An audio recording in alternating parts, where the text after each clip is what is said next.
Assalamualaikum warahmatullahi wabarakatuh. Perkenalkan, nama saya Ririn Nur Anzila dari Prodi Farmasi tingkat 1A dengan NIM 234840134. Di sini saya akan menjelaskan materi tentang sistem endokrin untuk praktek mata kuliah anatomi fisiologi manusia. Apa itu sistem endokrin? Sistem endokrin merupakan suatu sistem tubuh yang berfungsi sebagai organ penghasil hormon. Dalam kondisi normal, hormon endokrin memiliki aktivitas sebagai penghantar pesan kimia yang disekresikan oleh organ endokrin dan dibawa ke sel target, tempat hormon berikatan dengan area reseptor tertentu dan bekerja pada sel. Hormon tidak menyebabkan reaksi, sebaliknya hormon mengatur respon jaringan. Kadar hormon diatur oleh kelenjar hipofisis dan serangkaian sistem umpan balik, baik negatif maupun positif. Menurut Lemon 2017, bahwa sistem endokrin merupakan organ internal penting yang ada dalam tubuh yang memiliki fungsi beragam, seperti pertumbuhan, produksi, metabolisme, keseimbangan cairan dan elektrolit, dan pembedaan jenis kelamin melalui hormon-hormon yang disekresikan oleh kelenjarnya. Sistem endokrin merupakan jaringan kelenjar tanpa saluran yang membawa pesan kimia atau hormon dari saluran pembuluh darah yang akan disampaikan kepada berbagai organ, jaringan atau sel target. Sistem endokrin terdiri dari beberapa organ, yaitu kelenjar hipofisis, kelenjar tiroid, kelenjar paratiroid, kelenjar adrenal, pankreas, dan gonad atau kelenjar reproduksi. Kelenjar hipofisis atau pituitari terletak di dalam tengkorak di bawah hipotalamus dan otak. Kelenjar ini menghasilkan hormon yang berfungsi mengatur banyak fungsi tubuh, sehingga sering disebut juga sebagai master of gland atau kelenjar master. Kelenjar hipofisis terbagi menjadi dua bagian, yaitu yang pertama, hipofisis anterior atau adenohipofisis, merupakan jaringan glandular yang memiliki beberapa jenis sel endokrin dan mengeluarkan sekitar 6 jenis hormon yang berfungsi menstimulasi beberapa jaringan tubuh. Adapun jenis sel hormon yang diproduksi dan fungsinya yaitu yang pertama, somatotropik atau somatotropin, hormon yang dihasilkannya growth hormone atau GH. Fungsinya menstimulasi pertumbuhan tubuh dengan memberikan sinyal pada sel untuk meningkatkan produksi protein dan dengan menstimulasi epifisial tulang panjang. Yang kedua yaitu laktotropik, hormon yang dihasilkannya prolaktin atau PRL. Fungsinya menstimulasi produksi ASI. Yang ketiga yaitu tirotropik, hormon yang dihasilkannya thyroid stimulating hormone atau TSH. Fungsinya menstimulasi sintesis dan pelepasan hormon tiroid dan kelenjar tiroid. Yang keempat yaitu kortikotropik, hormon yang dihasilkannya adrenokortikotropik hormon atau ACTH. Fungsinya menstimulasi pelepasan hormon, khususnya glukokortikoid dari korteks adrenal. Yang terakhir yaitu gonadotropik, hormon yang dihasilkannya gonadotropin hormon, follicle stimulating hormone atau FSH, dan luteal hormone LH. Fungsinya menstimulasi ovarium dan testes pada organ reproduksi. Yang kedua yaitu hipofisis posterior atau neurohipofosis, merupakan pelebaran dari hipotalamus, terbuat dari jaringan saraf dan memiliki fungsi utama adalah menyimpan dan melepaskan hormon antidiuretik dan oksitosin yang diproduksi di hipotalamus. Adapun jenis hormon dan fungsinya yaitu yang pertama, hormon yang dihasilkannya antidiuretik hormon atau ADH atau vasopressin. Fungsinya menurunkan produksi urin dengan menyebabkan tubulus ginjal mereabsorpsi air dari urin dan mengembalikannya ke sirkulasi darah. Yang kedua yaitu oksitosin. Fungsinya memicu kontraksi otot polos pada organ reproduksi, menstimulasi miometrium uterus untuk berkontraksi selama persalinan, dan memicu pengeluaran ASI. Selanjutnya yaitu kelenjar tiroid. Secara anatomis, kelenjar tiroid terletak di anterior bagian atas trakea dan tepat di bawah laring. berbentuk seperti kupu-kupu dan memiliki dua lobus yang terhubung oleh sebuah struktur yang disebut isthmus. Kelenjar tiroid berfungsi memproduksi hormon-hormon yang dapat membantu proses metabolisme dalam tubuh. Secara fisiologis, ketika hormon tiroid rendah, hipotalamus dipicu untuk melepaskan hormon pelepas tiroid, yaitu thyroid releasing hormone atau TRH. Selanjutnya, TRH memicu hipofisis anterior untuk melepaskan hormon penstimulus tiroid, yaitu thyroid stimulating hormone atau TSH. Hormon TSH menstimulasi kelenjar tiroid untuk memproduksi hormon tiroid yang dilepaskan ke dalam darah sehingga menyebabkan terjadinya peningkatan metabolisme dan energi. Adapun jenis hormon dan fungsinya yaitu yang pertama triiodatironin T3 dan tiroksin T4. Fungsinya meningkatkan laju metabolit, pertumbuhan sel dan jaringan, serta secara tidak langsung meningkatkan kadar glukosa darah. Yang kedua yaitu kalsitonin, menurunkan kemampuan usus untuk menyerapkan kalsium, mengurangi pelepasan kalsium dalam darah, menurunkan aktivitas osteoklas pada tulang, dan menurunkan reabsorpsi kalsium dari tubulus ginjal, serta menyebabkan ekskresi. Selanjutnya ada kelenjar paratiroid. Secara anatomis, kelenjar paratiroid terletak di dalam kelenjar tiroid, tepatnya berada di bawah permukaan kelenjar tiroid. Kelenjar ini memiliki jumlah yang sedikit, yaitu sekitar 4 atau 6. Paratiroid berfungsi menghasilkan hormon paratiroid atau paratiroid hormon atau PTH. Secara fisiologis, jika kadar kalsium plasma turun, maka akan dapat mengakibatkan peningkatan sekresi PTH.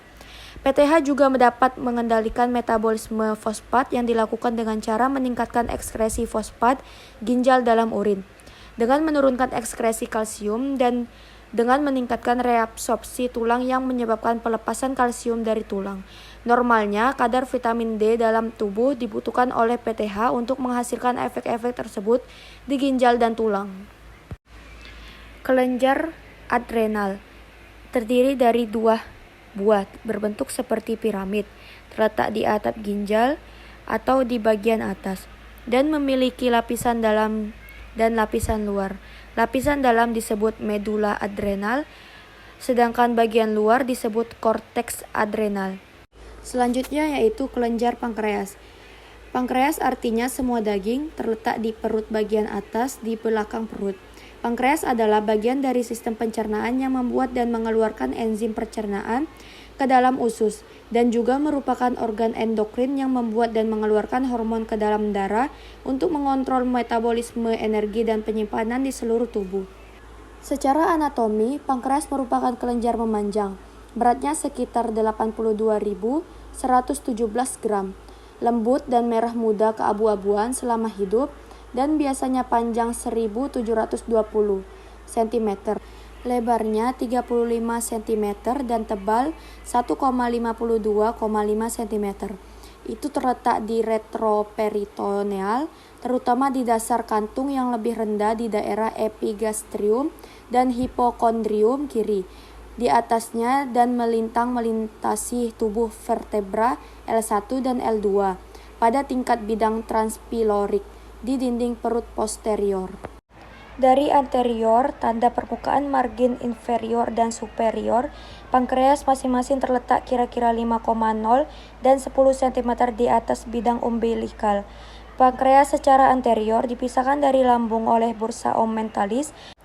Peritoneum menutupi aspek anteriornya, tetapi peritoneum telanjang di posterior, kecuali untuk ekor pankreas. Posisi pankreas dapat berubah sebagai akibat dari gerakan diafragma selama respirasi, isi lemak perut, dan posisi orang tersebut. Kepala pankreas lebih rendah dan melengkung oleh duodenum, sedangkan ekor pankreas lebih tinggi dan abdomen dan posterior ke lambung, kolon transversal, dan bursa ommentalis. Akibatnya sulit untuk mendiagnosisnya secara dini. Pankreas dibagi menjadi 4 bagian: kepala, leher, badan, dan ekor yang tidak memiliki batas yang jelas.